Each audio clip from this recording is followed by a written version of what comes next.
MedBix Webcast is a new kind of healthcare media channel to break the silo mentality and foster interdisciplinary thinking. Our mission is to fill that gap and to create a curiosity through different lenses, tapping the passion that guided the historical figures in medicine and bringing present-day groundbreaking research to the front lines. We interview physicians and leaders in the industry about present-day healthcare challenges on our live programming.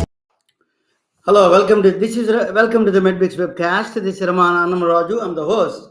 So we have a very special guest and a frequent guest of mine, Dr. Diana Londoño. She's joining from Los Angeles. She's a board-certified urologist.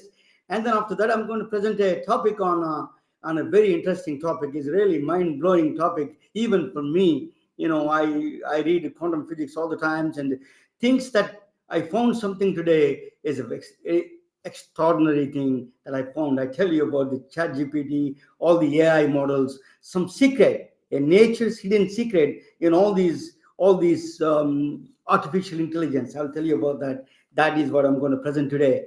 Okay, so that is a topic. Actually, where is this hidden secret by nature? We are trying to exploit and taking advantage of the nature's hidden secret. That I'm going to present that. But anyway, in 1915, Albert Einstein published a paper, special relativity paper, 1905.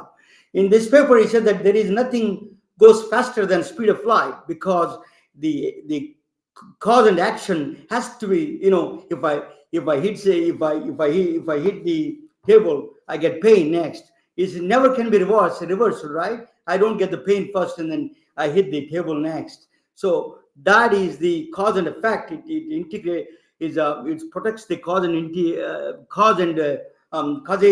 It protects the causation, special relativity. So there is a limit for the speed of light. There is a speed. Everything is speed of light doesn't change with anything else. That's a permanent in space-time.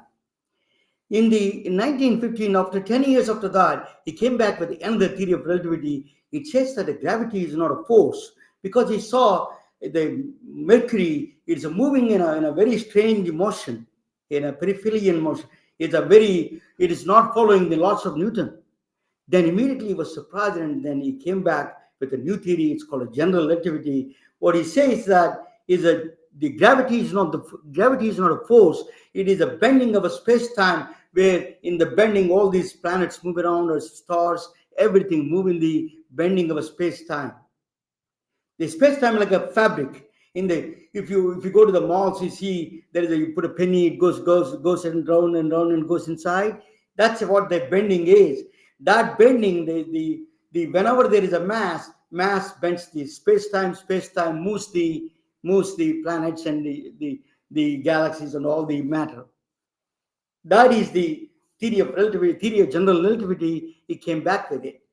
So everybody was surprised. Nobody understood this theory when he published it.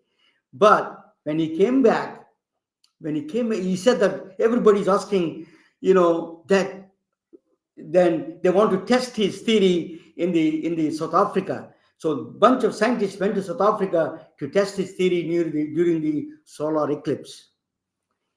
Then they tested exactly, matched the prediction of the Albert Einstein. They were surprised. They came back, the press came to him. They were all surprised and asked him, Albert Einstein, were you surprised? No, I did not surprise. My intuition, I have a powerful intuition. My intuition is so powerful. My intuition is the really driving force for him. What he said that I would have been surprised if it is not met my intuition. That's what he said. That he was inspired intuition. So intuition is a powerful instrument in my view. So Diana Londoño, urologist from Los Angeles, a frequent guest of mine, a good buddy of mine. She talks quite a bit about intuition, and then I wrote about it a little bit. So one of the very rare doctors outside of the scientific thing. She does that. Let me ask her welcome, Diana. Thank you, Ramana, for having me on. Hi. Thank you. So tell us a little bit about your journey. You're a board-certified urologist in Los Angeles, right? You come on my show several times. Yes, correct. Yeah. Los Angeles. Los Angeles. So let me ask you: you write, you're out, you're a traditional, you're a doctor, you're a board certified urology, you do surgery, kidney stones, and all those things. But what drove you to the intuition and you did a courses on pranic healing and Reiki, and you went outside of the traditional medicine. What drove you to do that in the traditional medicine outside of going a traditional medicine? Well, I don't think it's truly outside. I just think it's probably not acknowledged. And as you sort of described earlier with, Albert Einstein, he said, everything is energy. So, we are all energy. And in medicine, we are constantly measuring energy, whether we're doing EKG for the heart, is that electrocardiogram. So we're measuring the energy signals of the heart as it beats and contracts. We are doing that in the brain as well with that EEG, electroencephalogram. So we're constantly measuring energy, and energy is all around us. But what we're describing today and talking a little bit more about is intuition, which it's something that maybe is not discussed or talked about or really brought into our curriculum because you can't measure it. You can't say, well, this is your degree of intuition, or this uh, knowing that you have, which is intuition, allows you to get to this result. So just like Einstein had an intuition of his hypothesis, he had a deep knowing of what it was, and he couldn't kind of prove it until it was proven in those experiments. So, because we can't measure it in medicine many times, it's very difficult to accept.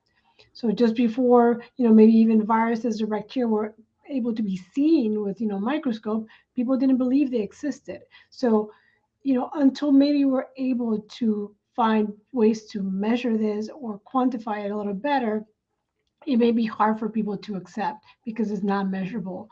But it doesn't mean it doesn't exist. So just because it's not measurable now does not mean it doesn't exist or it's a powerful force. Well, yes, agreed. A lot of traditional medicines, that intuition is not the one they teach you how to practice or how to master that intuition. It has to come from within you. There is not a measured quantity. So, but in intuition, you have this power to how do you incorporate in treating patients or in dealing with the disease management? How do you use your intuition in your practice, or anybody you suggest to any other doctors? Well, so intuition is basically what they call a sixth sense. So it's not something you can see, hear, taste, touch, smell. So it's outside of those five senses, called the sixth sense. Sometimes they call it the extrasensory, perception, or that sixth sense. So again, it's not going to be in those five senses. So it's going to come from a different place. So where is it coming from? It really is truly coming, if you believe in anything spiritual, it's coming from that higher source, that connection to that higher soul, if you believe in that. And so it's really a knowing. It's not gonna smell it, see it, taste it either, but it's sort of a knowing, a gut feeling. That's how we like to maybe describe it, that you get certain information about maybe a patient or a situation. So when you've gone through all the things you can measure and look at, all the numbers, all the tests, you know, and then so all things are being equal, then you may get a sense that this is the right path to take, because it's not all black and white medicine. There's a lot of shades of gray. There's many ways you can go, and sometimes things don't fit.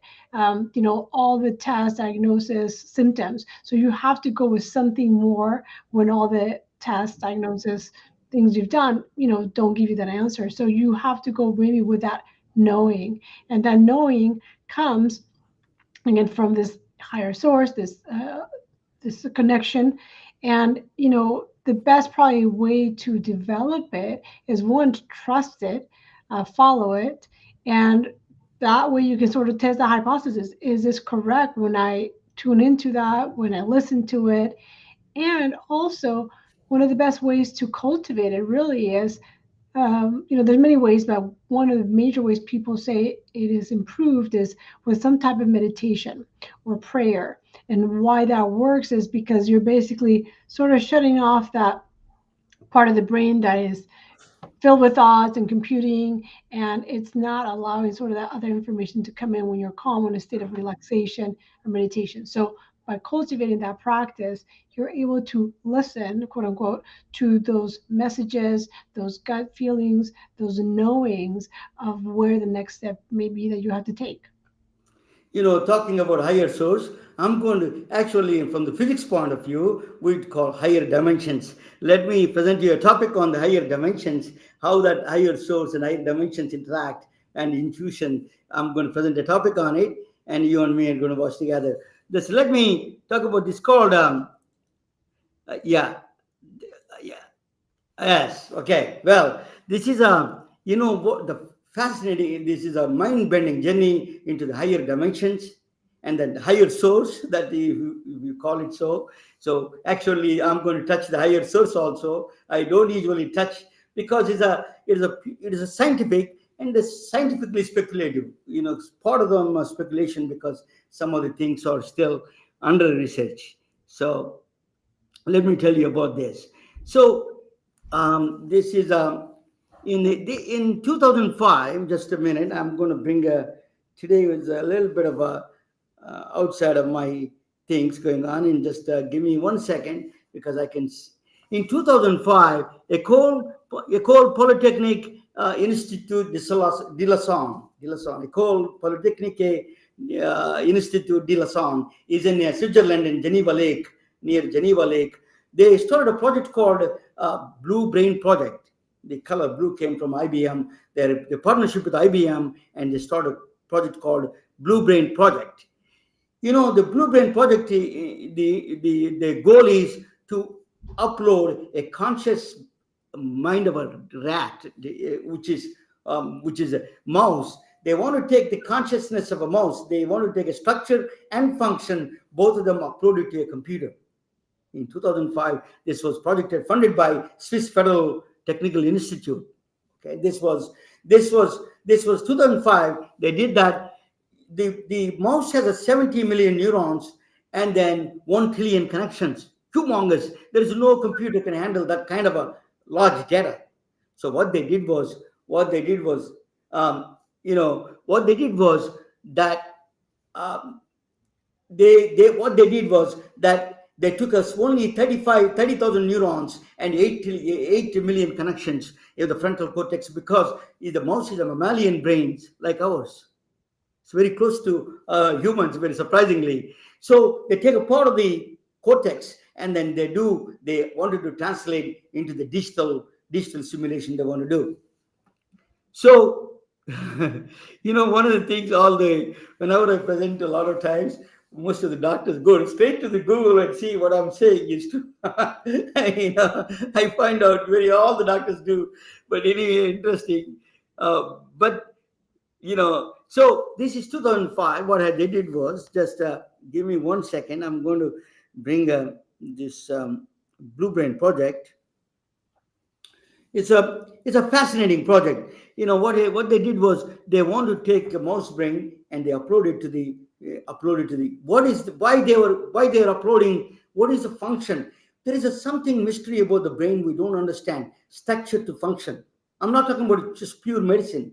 What they're talking about, physics and medicine. What they're talking about is, if I want to think about, I want to move my finger, or the rat wants to move the tail, what neurons, how they assemble and do that action. That is a function. They want to understand the connection between the structure and the function between these two. That's what they wanted to do, what they want to figure it out. Eventually, human brain is their goal, but the goal is a long way. We're not even sure we can simulate human brain or not. That is just outside of the technical, at this time, present technology. So what they did was, then eventually, this is a real mouse brain. They uploaded in the EPFL, called Polytechnique Fédérale de Lausanne, the Geneva Lake Federal Institute of Switzerland. What they do, the Catherine Hess of Pennsylvania. That's where the mathematics department is very strong in the Maury Brown College. That's where the neither theorem, Emmy neither is from there. So very strong mathematical department. Catherine Hess from Pennsylvania, and the Ran Levy from Aberdeen University, and the Henry Markham of the South Africans neuroscientist. They're all together from Switzerland. They uploaded the first time, successfully uploaded the brain of a. They uploaded the consciousness of. When I say consciousness, means that in the purely physical sense, physical and the functional sense. So they wanted to see what neurons, what they do exactly. And so they uploaded not only the structure of the brain, part of the brain, and the functions they want to do, simulate, they want to function. So let me talk about a little bit about the dimensions a little bit. So we need to learn about, before we understand how they uploaded the mouse consciousness to the digital computer. I tell you, you need to understand a little bit about the dimensions, because a point in the space is a zero dimension. That is, if you see a piece of paper, that is a plane, the surface, that's a two-dimensional object. A cube is a three-dimensional object. Four-dimensional objects are, we cannot imagine, it is very outside of our mental imagination, but we can imagine that simply similar to they call some tetrahedron or some name, they do that. That is a four-dimensional. You can imagine fifth, but you cannot imagine sixth, seventh is impossible to imagine for a human mind. But what they found out is, Diana talks about chakras. 11 dimensions, really, they use this kind of a mathematics, the one in the C in the right side. This looks like a chakra, right? So you can jump in anytime, Diana. That is a check, that is like 11 dimensions. That's what they visualize in their mind. A lot of artists, for example, MC Escher, all his art tessellations are very mathematicians love that, because it is 11 dimensions. They can study the higher dimensions. So what is I'm going to give you, we know we live in a third dimension, three dimensions, length, width, and breadth, height, right? So you and me, we all in the three dimensions. So we can function. We function in the three dimensions. Let me ask you, wow, a person who is living in a fourth dimension, what they see? Let me tell you what they see. They see the entire history of yours. Fourth dimension people can see your birth to death at once. Same time. You can see the birth to death at the same time. It's like you're in a plane watching the river flowing from the source to ocean. That the way you see from the plane. That's exactly, you can see they see the entire history of yours. Three-dimensional objects, they see the entire history, birth to death. That's so strange. What is 11? So if you extrapolate that kind of idea, what do you see entity living in 11th dimension? That is, entity living in 11th dimension can see entire history of universe. Omniscience, omnipresent, omnipotence, everywhere, knowing all the places. They know the history of entire universe. Not only they know the history of you and me, they know the entire history of the universe. They know. So not only entire history of the universe, they may know.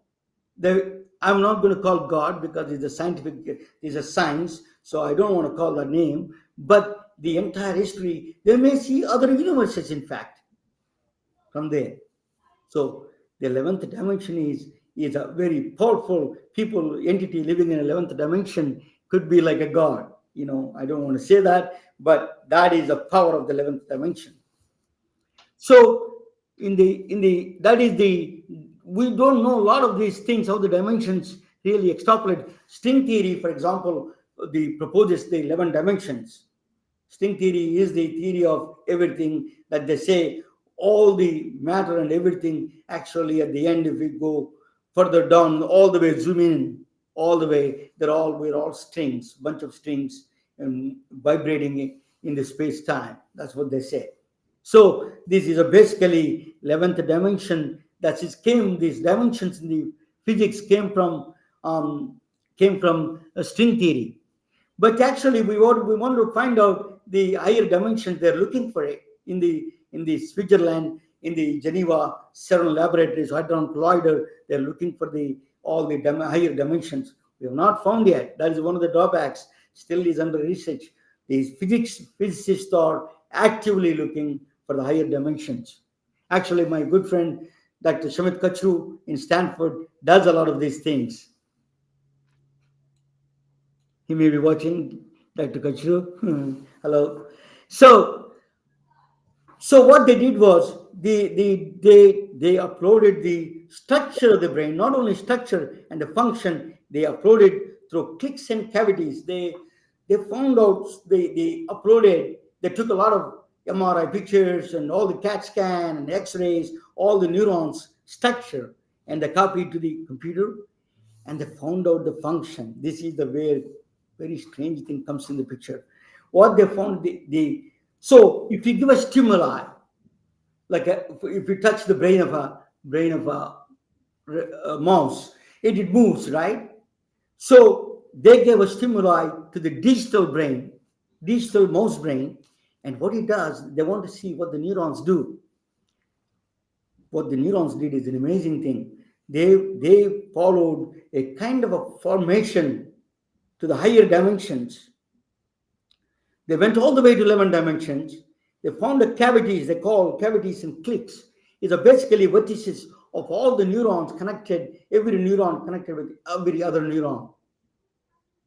And they created a swish kind of a thing, swish, a peak, 11-dimensional peak. It did that. So that is what they see, a stimuli, the function of the function of the brain they witnessed the first time. It is actually this how the scientists found out something amazing in this while it is doing that. The neurons coming to the strange way of forming the cliques and cavities. What they found, it is written by a theory written by two scientists, Paul Edosh and Alfred Renier, the two scientists from Hungary. Okay, what they did was, what they did was the Paul Edosh and Alfred Paul Edosh, Alfred Renier, two mathematicians, came up with a very strange theory. There's a strange graphic. It's a graph theory. It's called Renier. They call Edosh Renier graph theory. It is a mind-boggling. I tell you why it is mind-boggling. They take what they're saying is you take a suppose you randomly connect to the friends on this Facebook or LinkedIn, randomly connect. So me and Diana connected randomly. Now we are talking on a podcast about the higher dimensions. What they're saying is if you randomly connect it, there is something in the nature itself comes with the outcome. Some point of nature emergence comes up with a purpose. Not you, not me. The nature itself comes with a purpose. That is an astonishing, strange thing. Do you understand what that means? It means there is no damn black box in the AI. They have not done. See, AI guys are creeping off people. They're saying them there is a mystery. It is not actually. In fact, I realized it yesterday. It is the nature is forming and giving a purpose automatic from the random generation. From randomness to purpose is generated by neurons by automatic. In fact, that is a nature's gift for us. That's a nature's hidden secret. They gave a mathematical description of that. Think about that. It is a mind-boggling beyond. So that's why whenever they say explain black box, AI guys all they are as you know they talk a lot of strange stuff. But in fact, a random words. You can take a random words and then eventually the random words they combined. Even the artificial intelligence scientists were surprised in the World Science Festival. They were surprised with the emergence of coherent sentences out of gibberish words. Even AI scientists who designed this project were surprised in November 2022 when the ChatGPT is producing a coherent sentences. It is came from not from any kind of a logical process. It came from something nature gave the gift to us.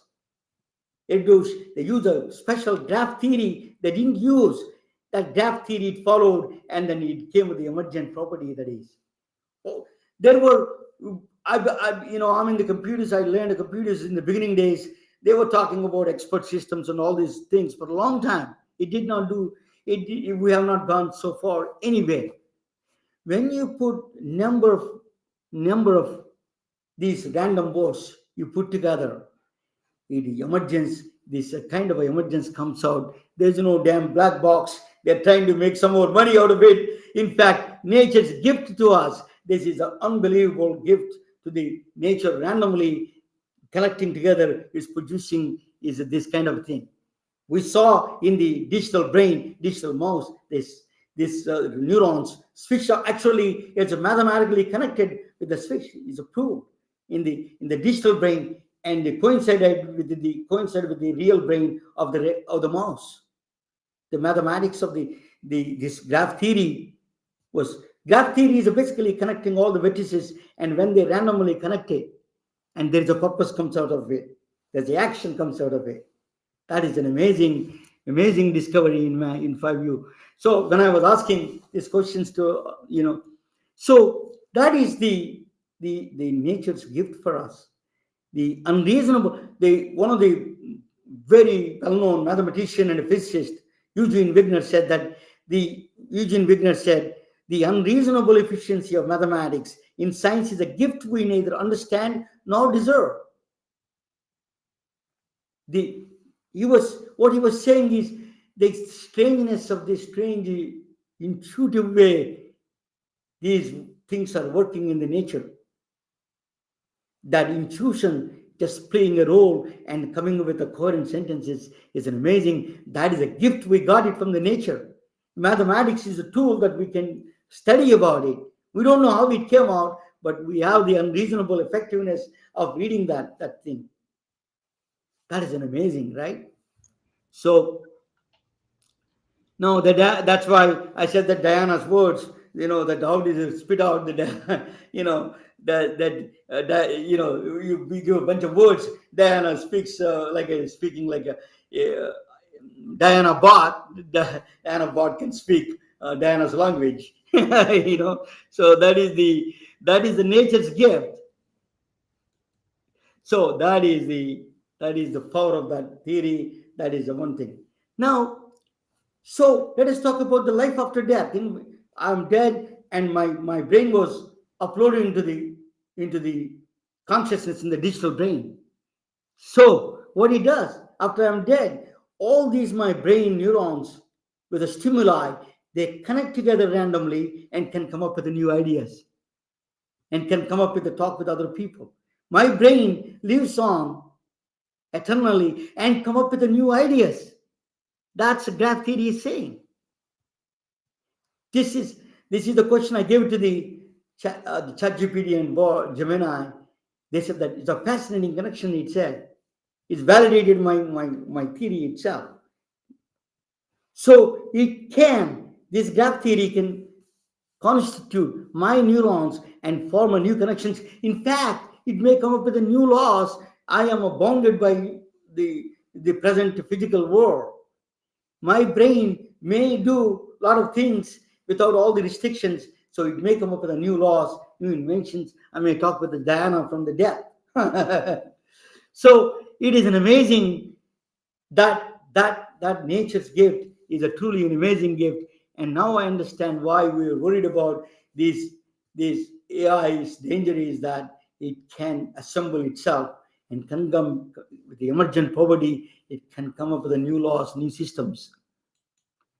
Now let us talk about so what is the advantage of the Blue Brain project is that eventually they want to do there is a lot of ethics is involved, and then but the advantage is eventually we want to find out Alzheimer's, dementia and Parkinson, what is the neurological diseases, what is going on in the brain.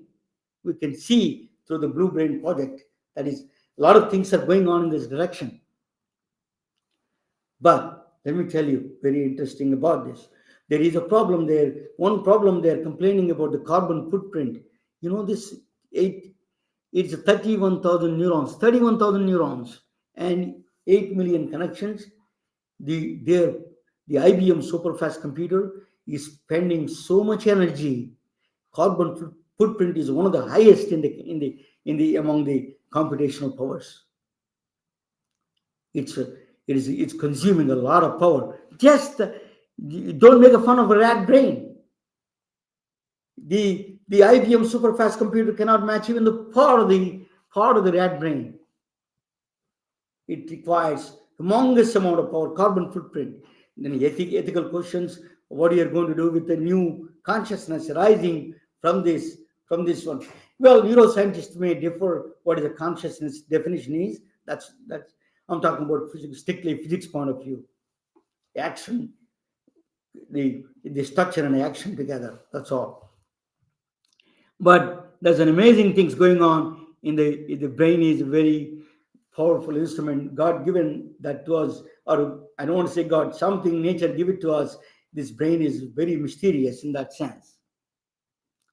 So that is the Blue Brain project. That is, now I'm going to talk about the surgery surgery in higher dimensions. How do you do surgeries? So as you know, she's a urologist, Diana. She moves for example, if you 3D surgeon. So I'm going to give. She does every day, probably a lot of surgeries. She does removing the kidney stones, right? That's what job of urologist. Main function is the kidney stone removals. So if we have a life on the two-dimensional, if there is a life exists on the two dimensions, like a spirit of king is really alive, how do you, if you have the kidney stones, how do you remove it? What do the kidney stones look like? They're spots, because there is no three dimensions, right? So they're spots. So Diana can go there and remove that spots, or patch that spots with a two-dimensional piece of paper. That's for the two-dimensional. So we can see everything. We know all the organs and all the kidney stones, everything. You can see if there is a life on the two-dimensional, exactly replica of humans is on the two-dimensional plate surface. So she can go there. So we have a special gift. Higher dimension people can see lower dimensions easier. We cannot see higher dimensions. We can see lower dimensions much easier. We understand easier. So you can look at it on the king. Suppose king got a kidney stones, the Diana can go there and remove that patches that completely kidney stones gone, the spots basically. So that is a two-dimensional. Suppose a lady, there is a goddess, Roman goddess Diana comes in picture. That is she's a hunter, Roman goddess, I found out. But now she let us give her a white clothes and dress her different and a white jacket. And if she becomes a 4D surgeon, four-dimensional surgeon, how does she do the surgery on kidney stones for us? What actually, the way we look at for a hair point of view, all the organs are outside, for inside, outside. There is no skin, there is nothing to cut. You don't have to cut anything. It's hard to imagine. Read a little bit more and think about a little bit more. This is all the organs are directly access to the fourth dimensional objects. For fourth dimensional surgeon can go straight to the kidney stones and remove it. You don't have to cut anything. That's a little hard to understand for us, because we always have a hard time understanding the higher dimensions. We understand the lower dimensions. 4D surgeon doesn't need to do anything. We go there and pluck it out the kidney stones. So this is the world we live in. These dimensions are very mysterious. It is still speculative. But theories and mathematics and physics suggesting there is the existence of the higher dimensions. So there is a lot of mystery in those dimensions. Once you're there, we may find it. Thank you for watching. So let me bring our Diana back to the intuitive power of the intuition and the nature itself. we'll talk with her. Let me. So Diana, what do you think? So what is the medical school for the fourth dimension? Yeah, fourth dimension medical school is in heaven, probably. So tell us, that is what that, it is the intuition is that higher dimensional things you have to visualize through intuition. So a lot of Albert Einstein and all those people, through intuition they did. What do you think of the presentation? Did you know something about this Blue Brain project? Or Oh, I didn't know anything about it. I mean, it's interesting to see that the mathematics, is trying to again explain what we see or we still don't understand. But just like you explained in the mouse, all these neurons firing and makes that three-dimensional picture of that. Mathematically they can compute, and then they can see, what a stimulus, what happens, mathematically. And without the mathematics, we couldn't probably explain some of this, and we still have so much more to go. Probably hundreds, thousands of years to really get to a place where we're able to understand those other dimensions. And it really does become mind-boggling because we really can't understand that there's a fourth dimension. Our brain really cannot compute it in a way. And so sometimes we have to think, if it's not in the brain physically, I mean, where is it? Then again, we start thinking about that other consciousness or that spirituality or that connection to something else. So it does definitely blend, the science with the spirituality. And I don't think, it's separated. I think is it two sides of the same coin in some ways, one helping to explain the other, or a tool to, help the other as well. the mysteries are in front of us. We that is where the physicians embrace this mystery and accept that mystery and then work with them. So what physicists are doing, they're not invented the mystery, they're just using the mystery to their advantage, right? That's exactly, doctors has to do that too. That's a mystery, something is spontaneous healing or whatever the situations are. Using that intuition, it gives you the path to that new kind of a treatment, new kind of understanding of the diseases. Do you agree? Yeah, absolutely. And, of course, I am for medications and surgeries that are necessary, but there are so many cases of, yes, miraculous healing, healing that you can't explain. People get better without these modalities. So, how does that happen? So, what is happening, energetically, likely, that is leading to wellness or is leading to disease? Because most of the disease we now know really starts at energetic level and then will manifest physically. And then we come in as physicians, trying to spot the symptoms of it, the physical manifestation. Is it a tumor? Is it something you can remove? Is it stone? But it started, energetically in a different place. So then if you can sort of reverse it in some other dimension, that energetic level, you may be able to cure things. And also, again, the power of the mind over matter, and how you can heal your own self, again, by the way that you change where you're putting your attention, your intention, or your thoughts. That is very, very powerful. And it's not to say you don't need your insulin, you still need your insulin, but while you take your medications, if you're able to change, again, this thoughts, mind, worry that is affecting you physically, you may be able to change or reverse a lot of chronic diseases, or even things that are not chronic. So I do think that there is a huge correlation to the power of the mind and their thoughts, and what are we putting our attention to? In Hindu traditions, pranic healing and Reiki are the very common things that I used to see in a Hindu religious religion. My mother used to do that. So let me that using those kind of things that you can now you're tackling with a lot of physicians who are burnout. You're giving that tools. You're finding a new tools, including the intuition and then this pranic healing, Reiki. You're using all of them to really address that very pressing problem of the burnout, right? Tell us a little bit about your company, physician burnout and how you are dealing with it, and what do you do with that? Well, I mean, I'm the founder of physiciancoachsupport.com, and that's a free and confidential platform for any physician to come and get support by a peer who's also a life coach. So, I mean, we don't use any energy healing or anything like that, but it's really more about that peer to peer support because we know that you know, physicians may be very resistant to help.